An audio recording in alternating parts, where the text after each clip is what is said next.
ইমাম হাসান ডাক দিয়া কয় বাইরে কে আমারে বিষ খাওয়াইছে এটা তুমি জানতে চাইও না। আমি ডাইরেক্ট আমি দুনিয়ার কোনো মানুষের কাছে আমি বিচারটা দিলাম না, আমি বিচার দিলাম স্বয়ং আমার আল্লাহ রাব্বুল আলামিনের কাছে। সেই মাত্র ইমাম হাসান ইমাম হুসাইনকে ডাক দিয়া কই বাইরে তুই কান্দিস না, তুই কান্দিস না, তুই একটু ধৈর্য ধর, এরপরে তোর সিরিয়াল আসতেছে। এবার ইমাম হাসান একটা ডাক দিয়া কই বাইরে আমি তোর কাছে একটা আবদার রেখে যাই, আমি তোর কাছে একটা কথা দিয়ে যাইতাম চাই। আমি যখন শহীদ হয়ে যাব আমার লাশটা আমাদের নানা ভাইয়ের রওজা মুবারকের মধ্যে তুমি নিয়ে যাইবা। আমার নানা ভাই রহমাতুল লিল আলামিন নবীর রওজা মুবারকের পাশে আমারে তোমরা দাফন করবা। কিন্তু একটা কথা শুনে না, আমারে যদি তোমরা ওই নবীর রওজার পাশে যদি নিয়ে যাও, উমাইয়া এবং মারওয়ান ইবনে হাকাম তারা দুইজন বাধা প্রদান করব।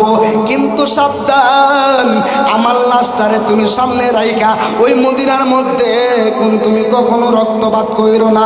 ও বাইরে তুমি কোনো দিন তুমি রক্তপাত কইরো না। যেই মাত্র এই ওয়াদাটা দিল, ওয়াদাটা দেওয়ার পরে এবার ইমাম হুসাইন এবার ইমাম হাসান শহীদ হয়ে গেলেন। ইমাম হাসানের লাশটা লইয়া ইমাম হুসাইন একটা দৌড় মারছে।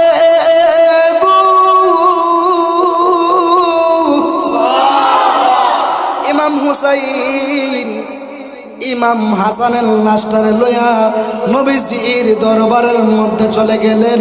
নবীজির দরবারের মধ্যে যাওয়ার পরে উমাইয়া এবং মারওয়ান ইবনে হাকাম তারা দুইজন বাধা দিল, না না না, এই হাসানের লাশ এখানে দাফন করুন যাইতো না। এবার ইমাম হুসাইন হাত থেকে যাই মাত্র তরবারিটা বাড়াইছে, তরবারিটা বাইর কইরা যেই মাত্র রক্তপাত যুদ্ধ শুরু করব, এই দিকটা নবীর সাহাবী আবু হুরাইরা ডাক দিয়া কয়, ও ইমাম হুসাইন তোমার ভাই তো তোমার কাছে কথা দিয়া গেছে, তোমার ভাইয়ের লাশটারে সামনে রাইখা তোমরা কোনোদিন ঝগড়া না করতা। তোমার ভাই তো আরেকটা উসিয়ত করে দিয়া গেছে, যদি মদিনার মধ্যে দাফন করতে না দেয় যেন তার আম্মা খাতুনে জান্নাত ফাতেমা, এই ফাতেমা জান্নাতুল বাকির মধ্যে শুয়া রয়েছে, এই জান্নাতুল বাকির মধ্যে যেন এই ইমাম হাসানকে যেন তার মায়ের সামনে দাফন করে। আর একটু জবান খুলে বলেন না সুবহানাল্লাহ। বন্ধুরে আমার সেই মাত্র ইমাম হুসাইন তরবারিটা ঢুকায়া খুশবদ্ধ কইরা নিজেকে একটু কন্টন কইরা যেই মাত্র ইমাম হুসাইন তার ভাই হাসানকে উনার আম্মা জান্নাতুল বাকির মধ্যে খাতুনে জান্নাত মা ফাতেমার সঙ্গে ইমাম হাসানকে দাফন করে দিলেন। চিৎকার মেরে মুহাব্বতে বলেন না সুবহানাল্লাহ।